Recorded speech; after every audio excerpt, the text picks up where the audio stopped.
And we're going to find the space where you feel most comfortable.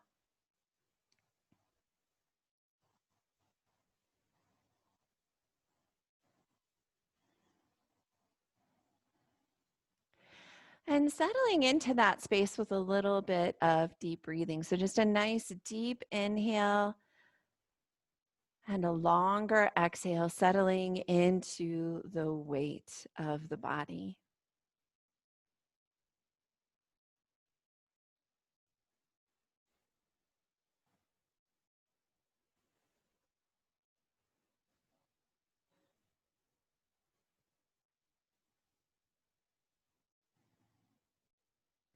And with that settling in, maybe just take a moment to notice what's around you. Perhaps there's some sights around you, some sounds, noticing the temperature on the skin.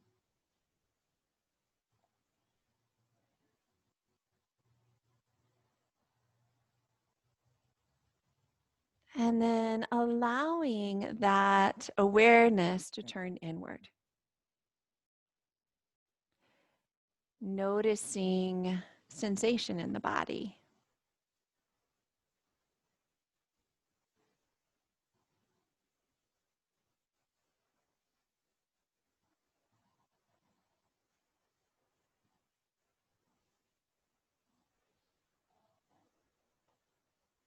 And that sensation might be calling our attention. That sensation might require a little bit more of our notice. So maybe moving through methodically, checking in at spaces.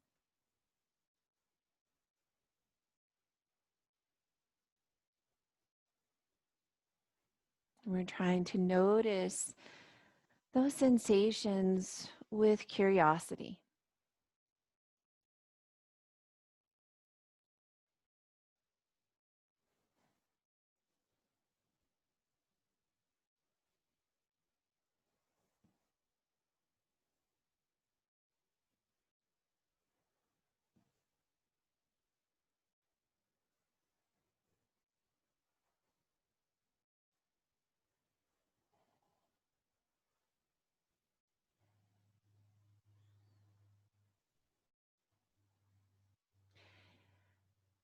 And today, as we're noticing this physical body, this sensation or moving through the body, if we can, taking a moment just to make note, we'll be really sort of returning to this idea at the end of class.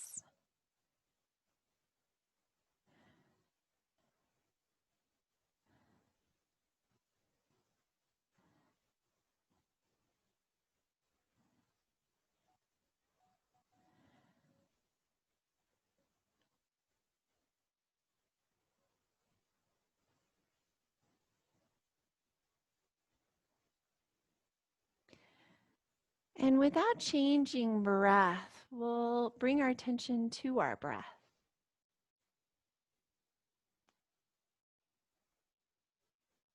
Noticing as you're breathing in the expansion.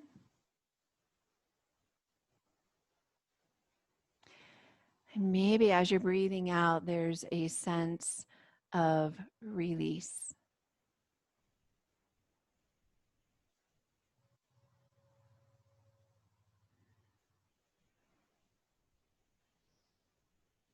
Breathing in into expansion, exhaling into release.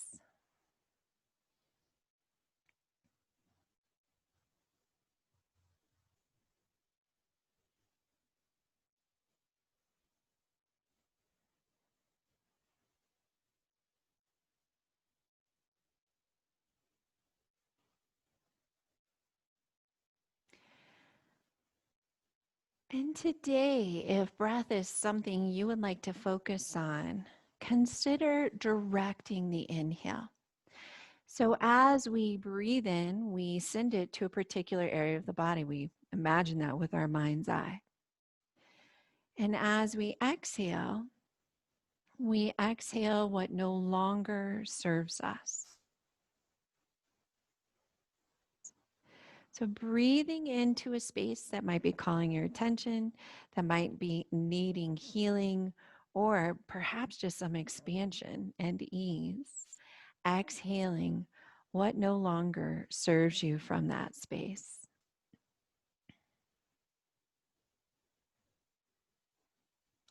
That's a powerful breath. We're drawing prana into that space. So, that healing energy, our life force energy, we're also drawing the attention of the brain. And sometimes getting the brain to notice that area can help bring some of those good chemicals to that area. It's also okay today if you are here to relax, to not focus on breath at all. The body is breathing itself. The breath is easy and traveling where it chooses.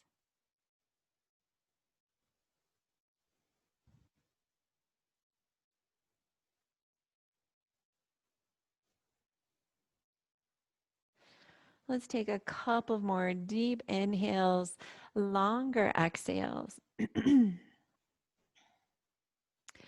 We're going to be remaining on our back for our first pose, but let's take a moment if you need to stretch, to release, to move around just a little bit. We're going to open up hamstrings, and we're going to do that just one at a time while we are resting on our backs. So I'm going to ask you to begin with your right knee. And your right knee has a couple of options. Right knee might just come in and you're simply going to grasp hold of it. You might go into more of a half a happy baby. If happy baby or that half happy baby is not available, stick with that knee into chest. Now, what can happen is we are in deep compression, and many of us in hard compression in the front of that thigh. And if that's the case for you, we want to make sure that we are lifting the head so we're not straining to draw in, not creating more tension in the neck. And you can always let that thigh travel a little further away from you. So coming into either knee into chest with that right leg or half a happy baby, head relaxed. So a pillow from the couch, a blanket from the couch can help if you place it right underneath the back of your head to allow for a little bit more release. So we're targeting this hamstring area, and we always use those muscles as landmarks, but really we're thinking about the connective tissue associated with hamstrings. And right now, especially the connective tissue of its origin, the sits bone, the bony thing in your booty, where those three hamstring muscles begin. And we're talking about tendon. This idea of releasing the back of the thigh takes a little tug out of this tug of war that's going on between the front of the pelvis and the back of the pelvis. Tight hamstrings, often a source of low back pain as well.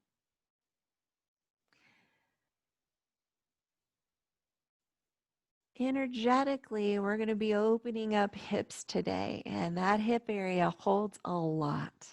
It can hold a lot of emotion. It can hold a lot of heat in general. So we may be experiencing a quick release of heat where you're superheated and then you kind of get chilly. You may also experience some emotion, and that's typical and normal. And the nice part now, where we're all on the screen, is that we get to experience that with ourselves. Often people are worried if they're in class, if they have an emotional response. I was one of those folks in my class as well. Learning more to let go of that and have that response, because once you let go, it gets to be gone. That's my favorite thing about yoga. So as we're resting here, considering that breath, maybe body simply breathing itself as you're resting in ease. Perhaps you're directing breath into a particular area of the body. Breathing into that space with your mind's eye, exhaling and imagining that you're releasing what no longer serves you from that space.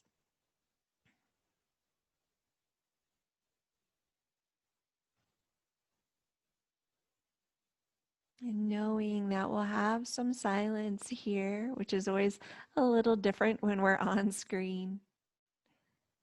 Not quite sure if all sounds are working well.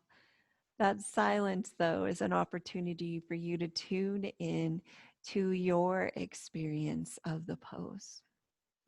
We return to that noticing of sensation, that witnessing with curiosity.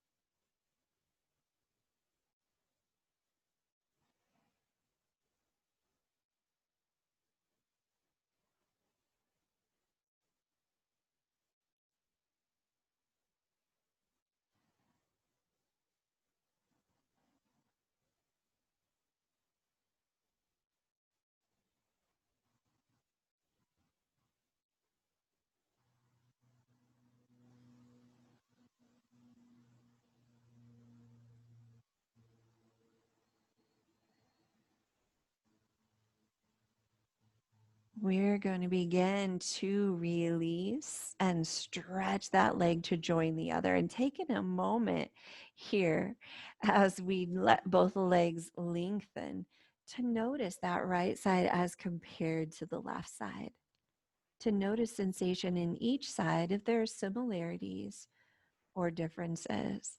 And we talk about what we're lengthening and hoping to make more pliable, which is the back of the thigh. There may be experience in the front crease of the thigh as well. Your sides don't have to match. We're going to get ready to move to that left side. That knee can come in. We might be in that half a happy baby.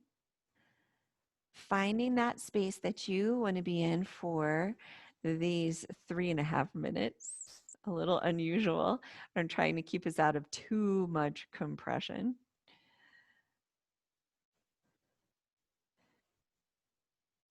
And as we're resting here, as you find that space of stillness, that space of relaxation, if possible, being muscularly soft,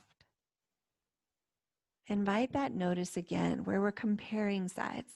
So noticing as you're settling in here, how does this side settle into the pose as compared to the other?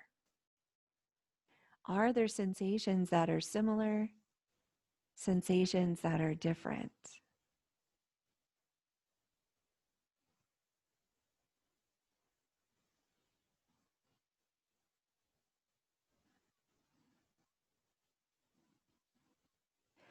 This comparing of sides, or really what we call holding opposites, moving back and forth between awareness of each, is a meditation skill we start to build over time. It can be any opposite. Right now, we're using literally the physical opposites of right and left. It could be coolness and warmth for sensation. Tension and ease are usually the three biggies that we begin with when we're beginning some of our practice of awareness. If it's helpful, breathing into a space that might need your attention or expansion or release, and exhaling from that space with your mind's eye what no longer serves you.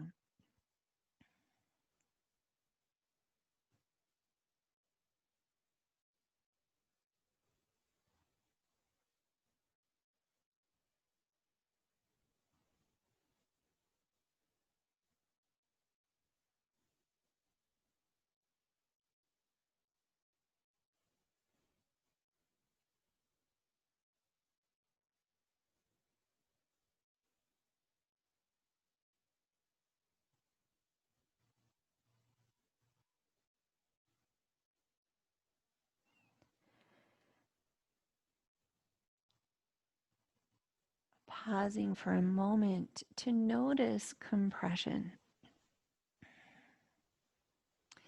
The opposite of that expansion is where we're squeezing tissue. And in that squeezing of tissue, we have an opportunity, just like a little sponge, to wring out some things, to move some things out of the area that don't serve us. And when we release that compression, to invite some new good stuff. And stuff can be physical, it can be energetic as well. Invitation to bring that new good stuff into that area.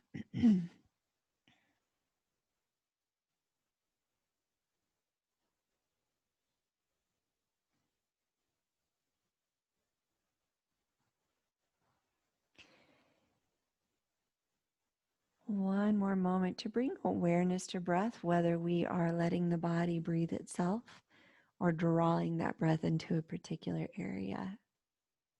If the body is breathing itself, we're noticing expansion and release.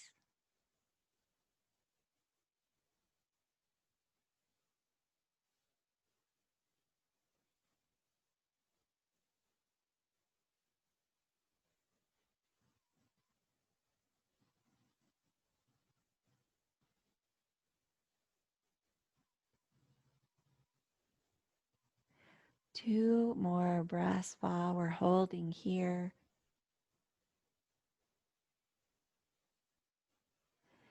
When you're ready, releasing the leg, extending the leg long, and taking a moment while we're resting here in the middle of our mat to notice both sides. That left side compared to the right, noticing sensation in each side.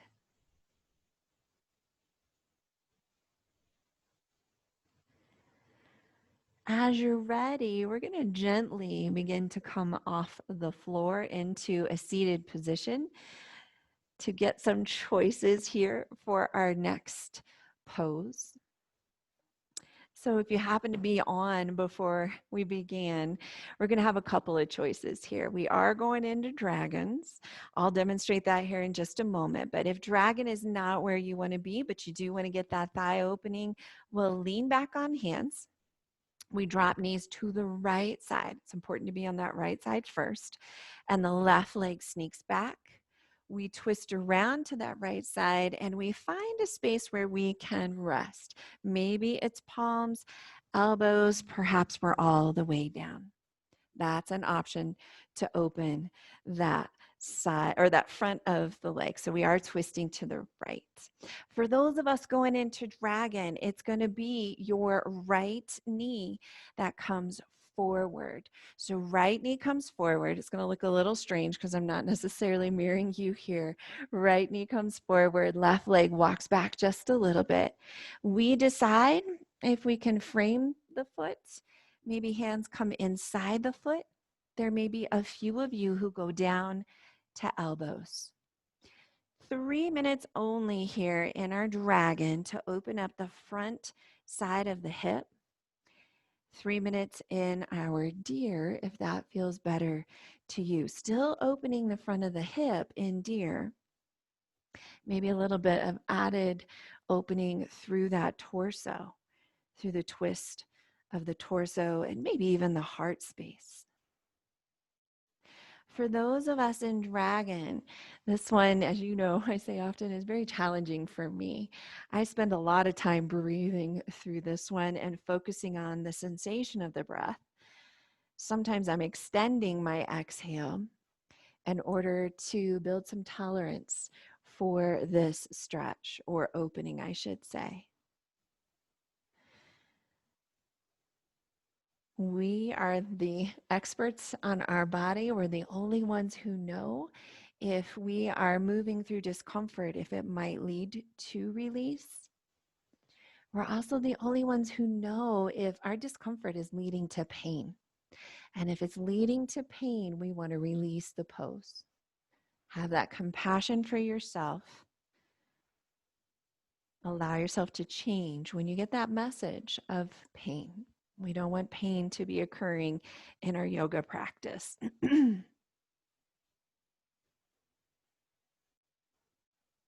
Maybe checking in with breath. Perhaps you're breathing into a particular area of the body, exhaling what no longer serves you.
We're going to begin to slowly ease out of the pose. If we're in dragon, shifting your weight to your back knee. For those of you in deer, pushing through the hands first to come out of the twist. Often I say your sides don't have to match. I would request that your sides match today. So if you started in deer, finishing in deer, if you're in dragon, go ahead and do the other side if that makes sense for you. So if we're in that dragon, that left foot comes forward. We find that space, framing the foot, hands inside or outside. If you're in that, excuse me, deer pose this time, knees are dropping over to the left. Your right leg will come back and we'll give a twist to come down to the space that makes sense. I'll explain a little bit of why opening these thighs is opposite depending on what position you're in here in just a second.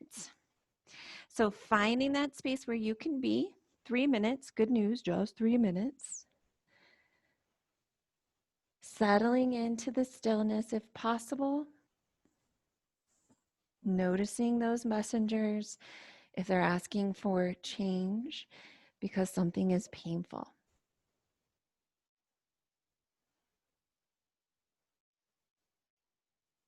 So when we're twisting, we're putting that compression on a particular side, and we wanted to start with that right side to work with the energetic and physical movement of our digestion.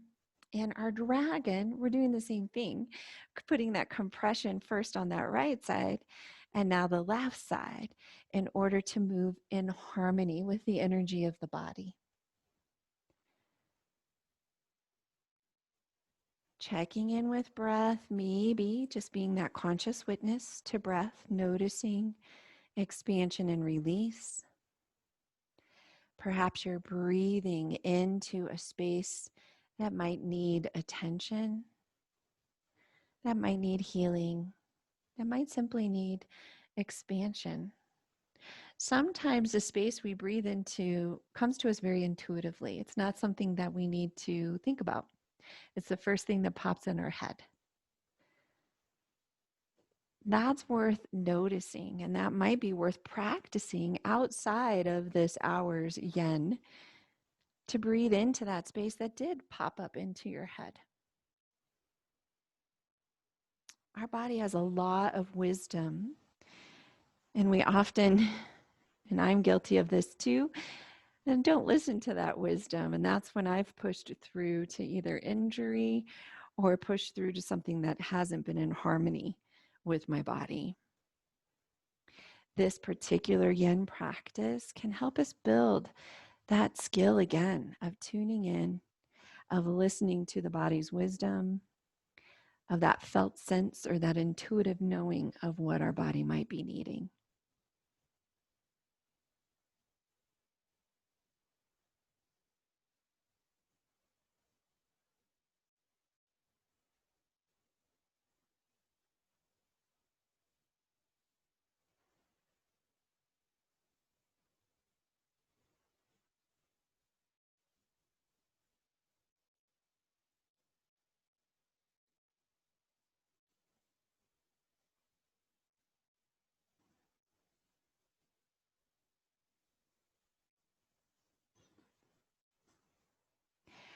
We'll begin to shift weight to the back knee or press through those hands to come out of the twist, wiggling in whatever way your body may be requesting.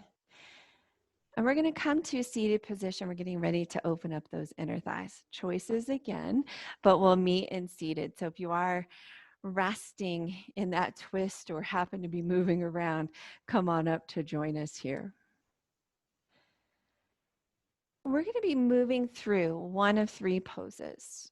Dragonfly, which is legs straight out in that letter V and folding forward. Bound angle, where soles of the feet come together and folding forward, or butterfly, I should say, resting on your back. So it's possible that you're resting on your back with your knees dropping out.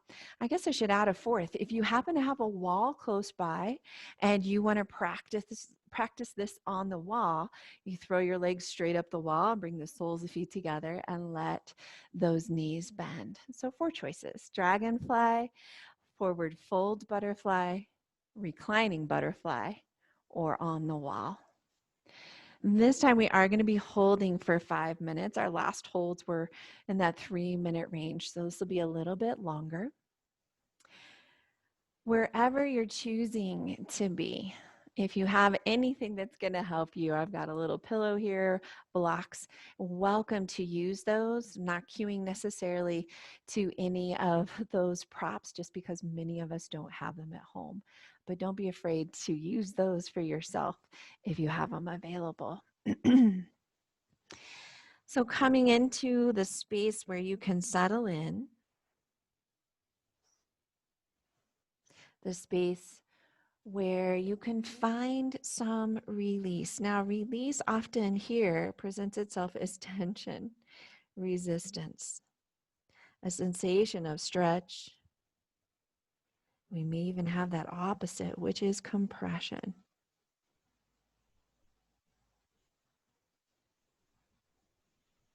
Opening the back of the thigh, the front of the thigh. Now the inner thighs, you can guess where we're headed next, the outer thighs. All in service of freeing up the tension in this 3D, 360-degree pelvis. When the pelvis is freed up, we have more movement, more mobility in the low back, which then affects the mid-back and neck area.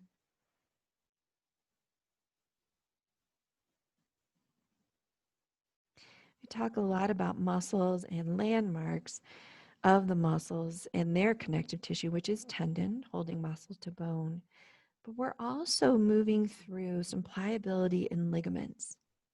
The pelvis is, man, just full of so many ligaments.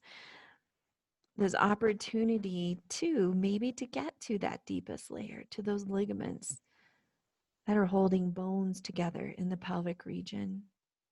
If we're in a forward fold, that also applies to our spine, getting to the level of those ligaments holding those bones together through the spinal column.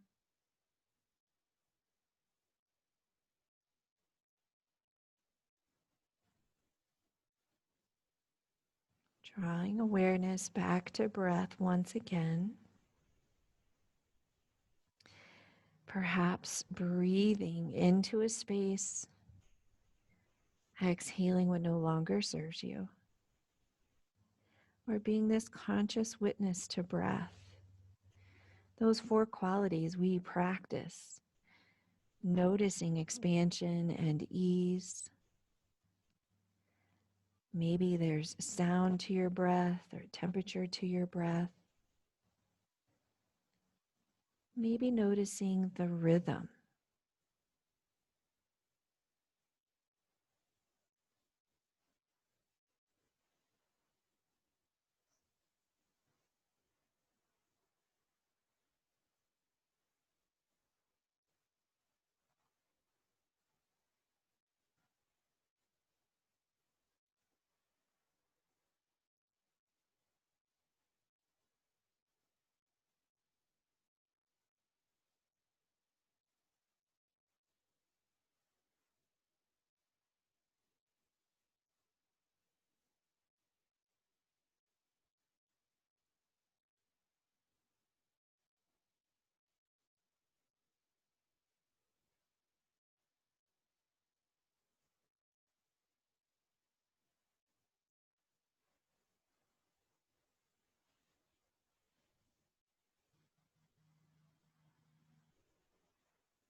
We're going to begin to slowly release, restacking the spine. If you're resting on your back, drawing those knees towards each other, maybe even with the hands.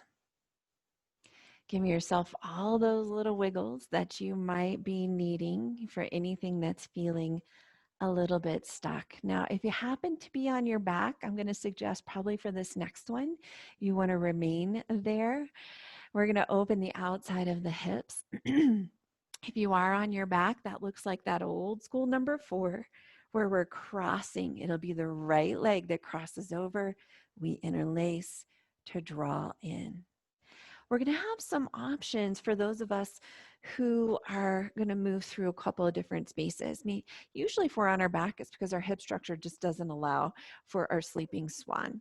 Sleeping swan, knee coming forward, ankle walks out just a little bit. It's our pigeon from Yan class, renamed in Yen to sleeping swan, and then folding forward. I'm going to toss this out for one or two of you just because I know that hip structure for you. You might get the most benefit of this hip opening by stacking knees and shoelace. And it's a little hard to see here with my pants. So I've got my right knee on top of my left knee, and I'm folding then forward. For me, this tends to be the space that I feel it most just based on my hip structure. So shoelace, sleeping swan, resting on your back in that number 4, or if you happen to be on the wall, same idea. You can use that wall to create that stretch for yourself or that release and opening. If you are in shoelace, it becomes a forward fold. Sleeping swan, resting in a way that we can try to keep the pelvis level. A little more difficult, I know, maybe without a yoga block, but if you have a pillow handy, sneaking it under that bent knee, that right, or I should say that right hip structure will help level out the pelvis. Relaxing and easing into the space that you have chosen to be in.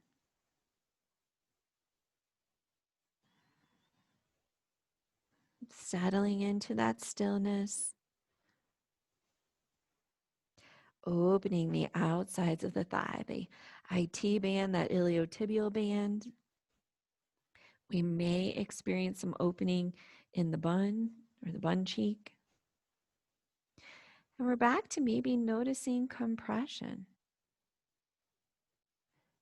Where do you feel compression, that squeezing of tissue?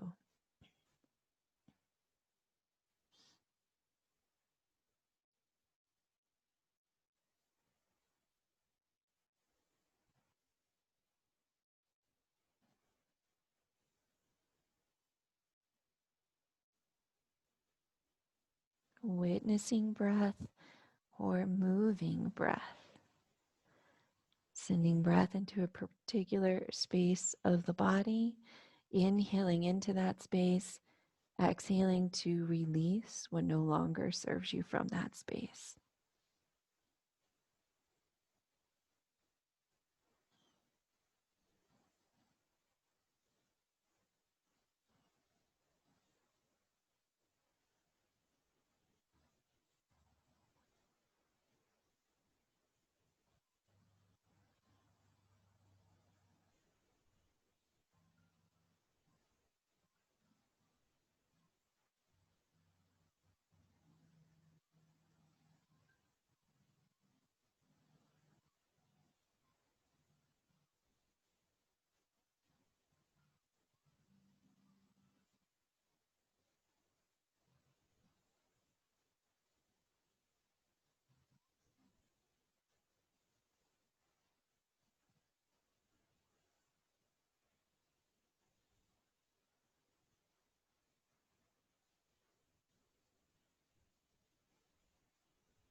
Just a few more breaths here in the pose.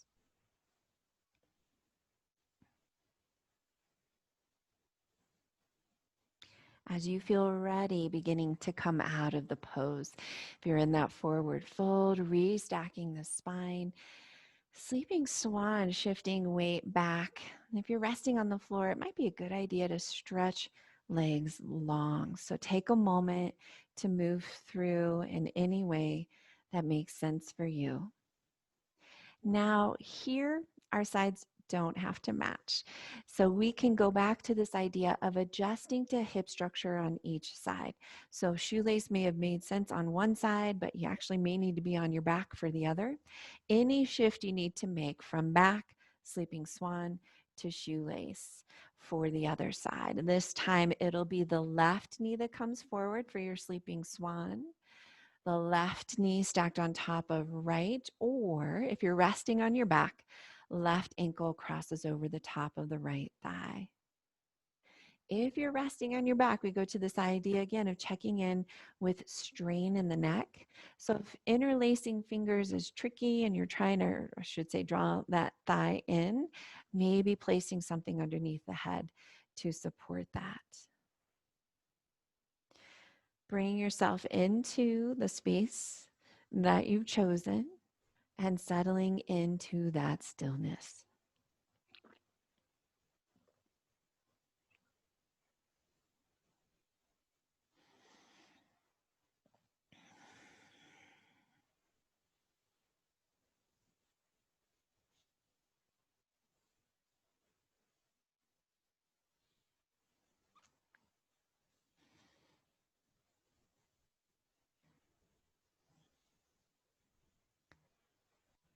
As we settle into the side, awareness here or noticing of how this side feels compared to the other side.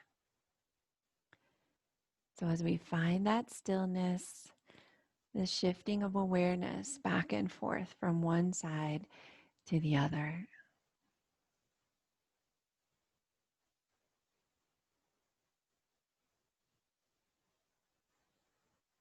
Noticing similarities, noticing differences.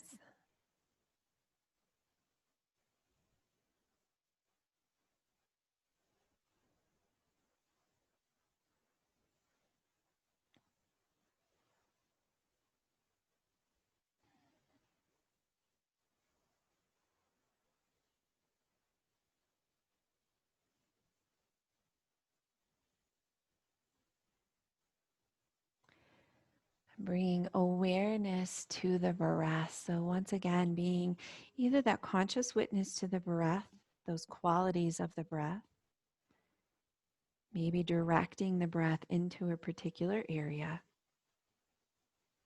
exhaling what no longer serves you from that area.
When you're ready, we'll begin to slowly come out of the pose, giving yourself a moment to move it to stretch. We are all going to meet on our backs. So if you are resting on your back, we're going to stay put there. For the rest of us, we'll take a little bit of time to get there.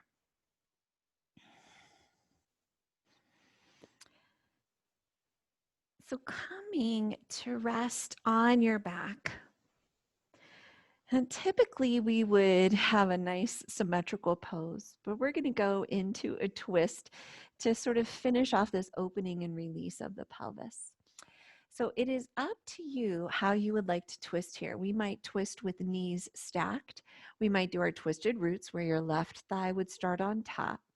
Some of you might draw that left knee into the chest and bring it all the way across the body, the right side of the body.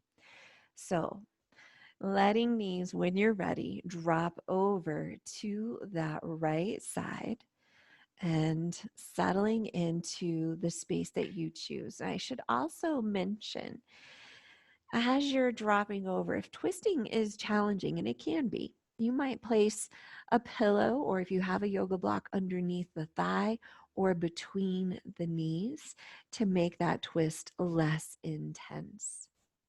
Arms are comfortable. That can be a lot of spaces. You'll often see me with hands resting on rib cage, out into a T. Some folks might like their arms all the way overhead. If you're adding a double twist to your spine, meaning your neck allows for this, you might lift the head, look over that left shoulder, and then let the head rest. That lifting of the head allows us to get just a little deeper into that neck twist. I'm going to suggest here at the end of class, as we're finishing off these two sides, that if you have been practicing a directed breath, now might be a time to let go of that, to simply invite the body to breathe itself. That the breath is traveling where it chooses and traveling with ease. So now we're letting the body's wisdom find where the energy needs to go, rather than us directing it. Easy breath, relaxing into this. Often those twists can help stimulate more of a relaxation response in the body or help us feel more ease in the body. It's really a nice way to end our physical practice. Having wrung out some of that spine, having opened up the hips, we now invite that full release through that torso.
We'll begin to ease those knees back through center, gently bringing them back, and maybe an opportunity to rock side to side.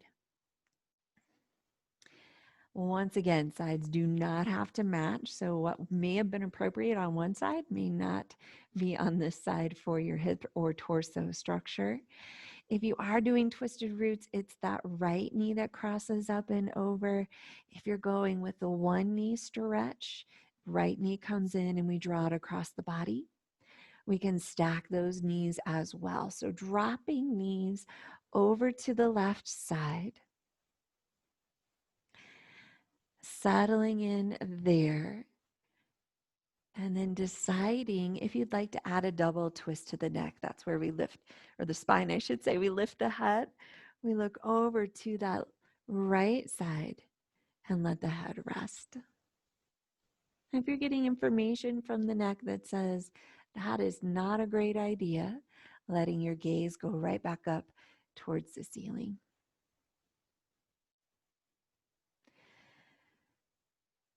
This one last noticing of sides. So when you're ready and you're settled into that stillness, take a few moments to notice how this side feels compared to the other side. Noticing those similarities or differences.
When you're ready, we're going to begin to bring those knees back through center,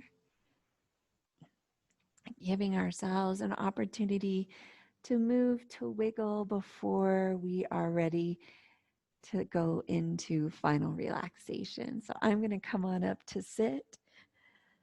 As always, the invitation is to find a space for yourself that feels like it brings more ease into the body. I recognize some of you may need to go ahead and log off. If you can, give yourself a couple of minutes in some kind of symmetry. So, where legs and arms and hips are all doing the same thing before you go off into your day. For those of you who are able to stay, finding the space for yourself that feels like it can bring the most ease into the body. If you have happened to cool down, you may want to grab your sweatshirt, your sweater, socks, a blanket if it's nearby.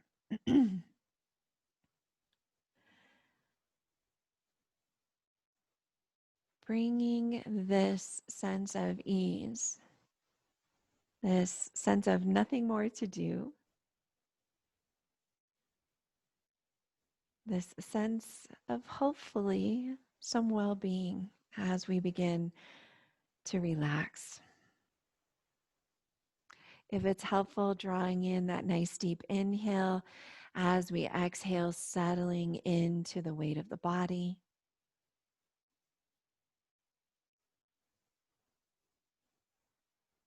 That nice longer exhale is always a signal to our brain that we would not only like to relax, it helps us regulate that brain, that longer exhale.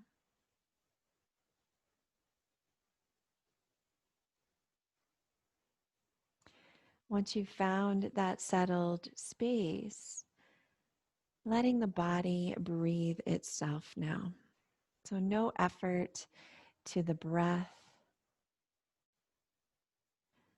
The body is breathing itself and breath is traveling where it chooses.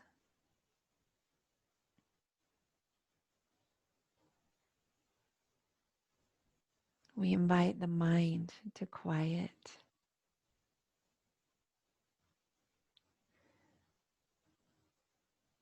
Maybe that invitation looks more like longer pauses between thoughts.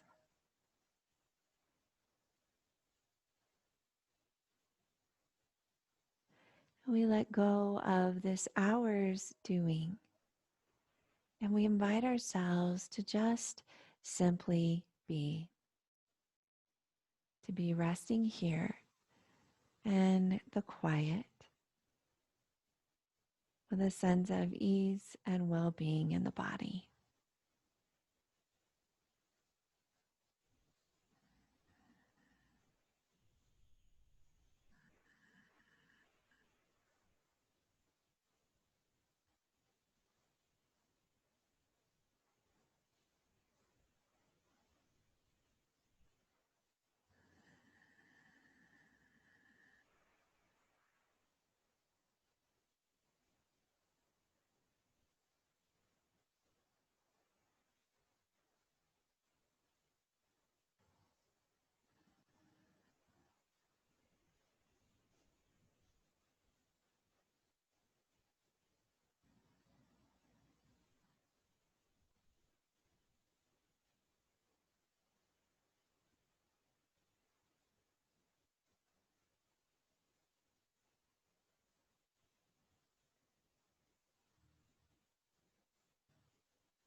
Beginning to bring awareness back to the sound of my voice, back to the space that we're sharing with others. Inviting that deeper inhale, that longer exhale.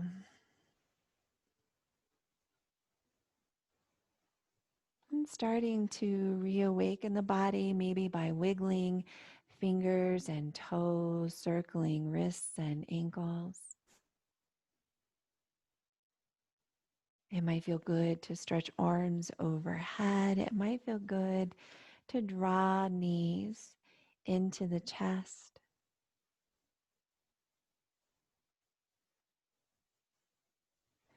In your own way and your own time, we're going to begin to bring ourselves up into a seated position that feels comfortable to you, whatever that might be for you.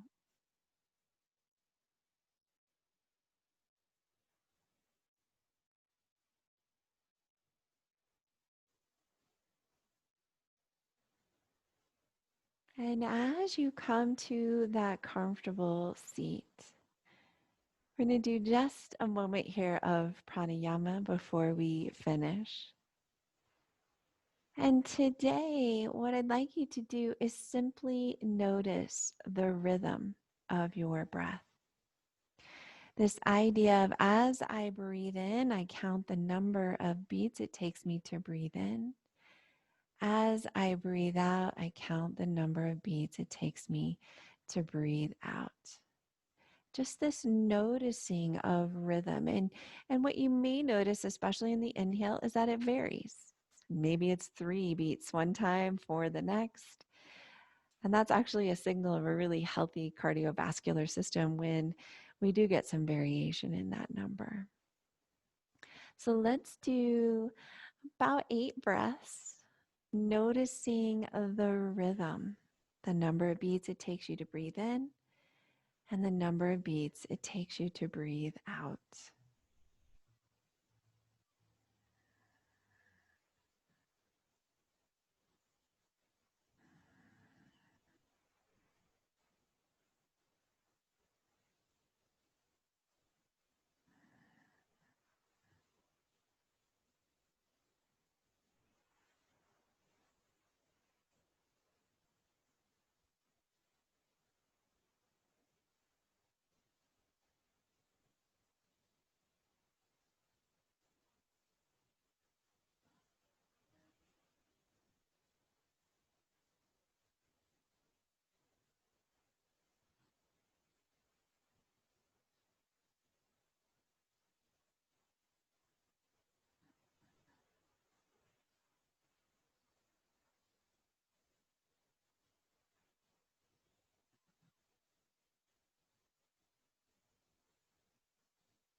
As we finish off this last breath, just noticing what's present for you right now. What may be present in the physical body, what may be present in the thinking mind or the emotional body.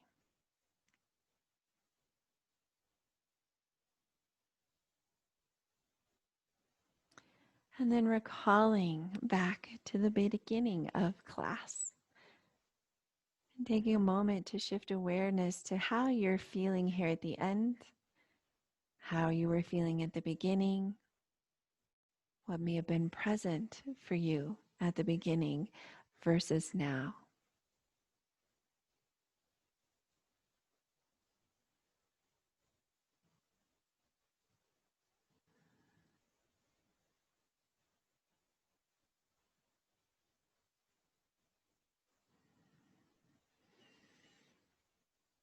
And if this gesture feels okay to you, we're going to place our palms together, thumbs right in front of our heart.